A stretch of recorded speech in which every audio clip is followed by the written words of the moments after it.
Hey babes, it absolutely is that serious and is that important. I wrote a script.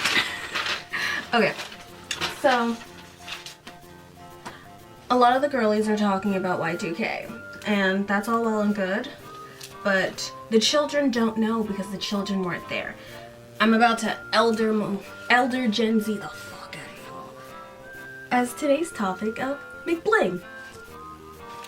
Okay, so McBling is a micro style and aesthetic, and we're gonna have some sources in the description. No joke, like, I love writing research papers. This is great. So McBling is a micro style that was a reactionary period to 9/11. And you might be thinking, what does label hype have to do with 9/11? But we'll get there. So this is going to be acting as a primer on the aesthetics and fashion of the time period in the late 2000s, mid to late 2000s, because it took a second. There were many different micro styles going on, but McBling is what I want to talk about. I already filmed, my hair's gonna be different, but I already filmed the book reviews for these two books, and as I was editing them, I realized I needed to give a little, I didn't need to do anything, you got Google, to give a little additional context for the fashion and times of the period. And also breaking down the differences between Y2K and McBling, because not everything was the same for the same decade. You would not call early 2010s like club hop, like party rockers, zebra, hyperpop, blah, blah, blah, and it be the same as like the 90s grunge revival aesthetic of like 2010, of like 2019, or like in between there, the like hype beast look of like 2012 to like 2013. Like, micro styles are important and they deserve to be properly acknowledged. So I was born in 1998, and that means some of my first memories come in around like 2000, but really 2003 specifically. And 2008 was when I really started to thirst for fashion, and it's like clothing was interesting to me. So at 10, and that was at the end of McBling. But you know, the styles were around me my entire life. Like, I wanted more than anything else a bowling ball bag with Betty Boop on it, and it's like so ugly to me now, but like one of my cousin's wives had it, and I was obsessed. As a southerner, as a Georgia southerner who was born and raised in the Y2K era, like, McBling is very important to me. McBling is black in like aesthetic and choices and its influences, as well as it being the second coming of rap as its modern like acceptability in mainstream culture. You have the mid-2000s like Dirty South crunk revival, which was happening all around Atlanta, Orlando, Tampa, and as far west really as Missouri with Nelly. And when I think of that time, when I think of McBling, you think of the biggest suits. When you look at the NBA draft specifically of the years 2003 and 2004, the biggest suits you've ever seen.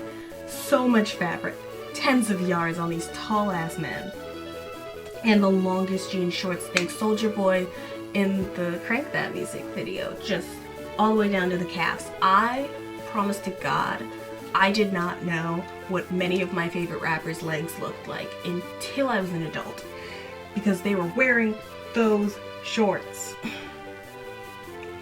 You had basketball jersey styling, but really what I want to focus on is logo hype, which was kind of a revival of the 90s trend, early 90s, like late 80s, early 90s with Jazzy Jeff. I'm so sorry if that is, Dapper Dan. Good job. His use of logos in like knockoffs in his fashion was so popular in the late 80s and 90s that he ended up working with like big fashion houses and making the stuff, the you know black gay excellence, and that kind of transformed into the American obsession with athleisure, where you would have, say it with me now, juicy couture tracksuits with juicy on the butt, baby fat jumpsuits, obviously. Okay, so this is an explanation, which is slightly inspired by Lindsay Ellis's The Whole Plate dissertation. I don't know why I was so nervous during this section. This is a non-exhaustive timeline of how we get from like bubblegum pop, Y2K, turn of the millennium to McBling. So going from kind of late 90s like shiny glam to the McBling kind of situation of 2003, the Iraq War. It is inspired kind of by Lindsay Ellis's The Whole Plate dissertation. I don't know if it's still going to be on her channel or not, but she talks about the changes in media post 9/11. 9/11, big media shift, and that, fashion is not exempt from that as far as the wider culture. So I just wanted to re-say that because it came out crazy. Through the eyes of someone in fashion, not in fashion, but it can be used in the same way. So you have 1990, and like everything is chrome, shiny. It's like we're preparing for the new millennium. Ooh, exciting. We have, think of, it's like space age magic. Think of the Backstreet Boys music video for Larger Than Life, as well as Backstreet's Back. No, Backstreet's Back is the one where they're in the graveyard, but I know which one I'm talking about. I'll put it on the screen. 2000, we move into Y2K. It's glitter, it's sparkle. Think Lucky, Britney Spears. Shiny, like, it's still like, there's a lot of shiny happening, yes, of course, but it's like lavenders and pinks and all that in with the shiny. It's not just chrome anymore. You could also chalk this up to the time in which we have started with our obsession with clear technology. 2001. We are in more and more pink, more and more glitter. Actually, more jewel tones. Jewel tones everywhere. Bap, bap, bap, bap. Jewel tones, jewel tones, jewel tones. Jewel tones. So many jewel tones. And then 9/11 happens. 9/11 forward changes America in a lot of ways. A lot of ways that are not fun and are very, they speak to some of our worst aspects, in the fact that our only ability to band together as a country came in the form of xenophobia. But it also meant that you had to expound your patriotism in the most forward way possible, which is leaning into all of the Americanisms. Like, you gotta be rich and luxuriously outwardly, and the biggest way to do that is labels. doesn't help that we switch from a more post Biggie Tupac death and 50 Cent's getting shot 13, 15, 20 times. That man's been shot a lot, and he needs to be shot more. His mouth is hot. From that period, we have more fun rap, more like radio safe rap. Again, think Nelly, think Ludacris, think Lil Jon. I mean, yeah, it didn't come out of the ether. And we end up with these funner, more American. It could be seen that they were tip-tapping for the white man, but, you know, we're not here for that. It's so bleak. And it's bleak emotionally. And we move into trying to fill the void with consumerism. Thus, we get, I would say, the original hype beasts in McBling fashion era. You've got these, and obviously this is fake. I think both of these are fake Louis Vuittons. I had a fake Louis Vuitton bag, but these are fake Louis Vuitton print. I wish I could remember what they're called when it's like this, but it's, you know, it's that style and shape. And like that being like a Louis Vuitton reference, and these, all of them, all of the click books end up essentially being Burberry riffs on Burberry as a brand and style. And they were in the mainstream culture. They weren't just, you know, black culture. So from 2003, from the time that we invade Iraq forward, we have McBling.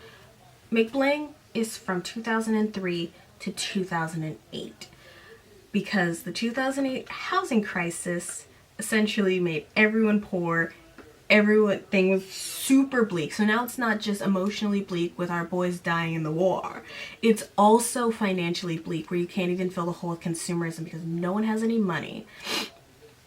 Like, it essentially caps like Enron to 2008 housing crisis. And, you know, it was no longer appropriate like 2008, like when it hit. It was no longer appropriate to be A, flashy, and B, stunting the wealth that you have in the face of people who don't. And most people, even if you were living on the middle class line, you didn't have that anyway. So it was a pretty big class signifier, the ability to continue living on. These books, I'm going to talk more about the click books in the coming, you know, once a month.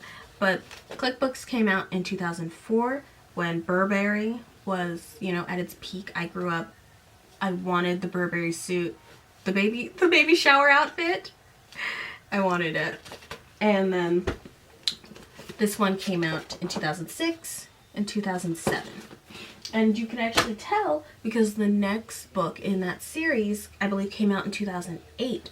But it has a whole different, much less cribbing of a luxury style on its book cover. I just don't have it at hand. We essentially go from, you could just have a luxurious Gucci Louis juicy velour tracksuit to wear around because you're just, you know, hanging around. You have, you know, outfits, you're constantly changing clothing just to, like, you know, be seen in your drip. The flip phone is out. You gotta capture the outfit on a 480p camera.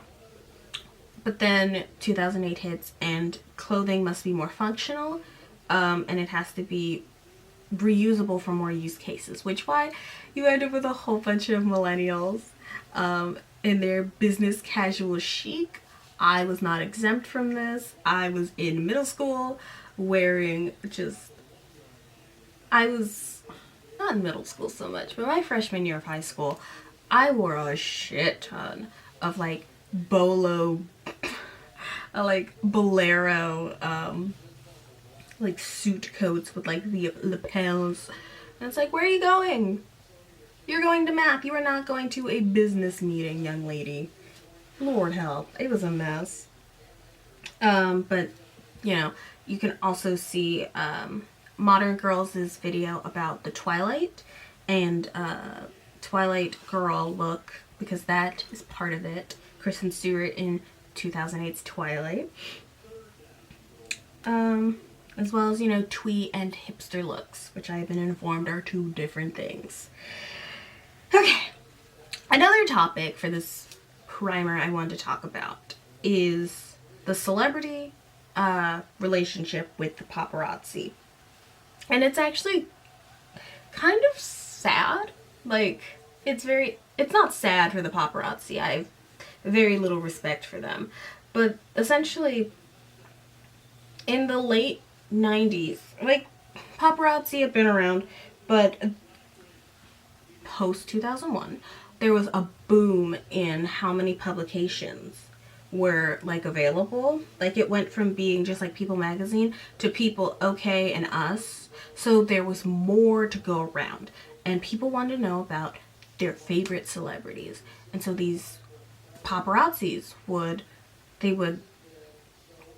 rent helicopters, and they would, you know, drive around recklessly.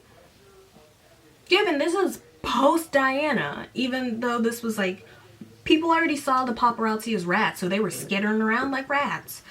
Anything to get the photo of the celeb.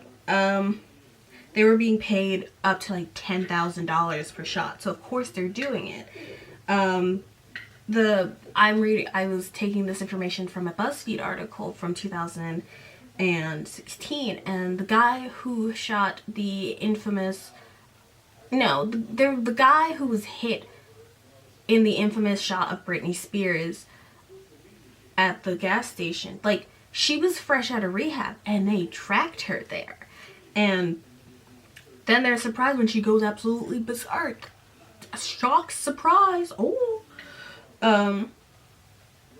Nowadays, post-recession, so essentially 2008 comes around, the recession kills print media, which, you know, that's why, you know, you have to make freaking $5 if you want to read the rest of a New York Times magazine article, is because essentially the print media is dying, and thus it was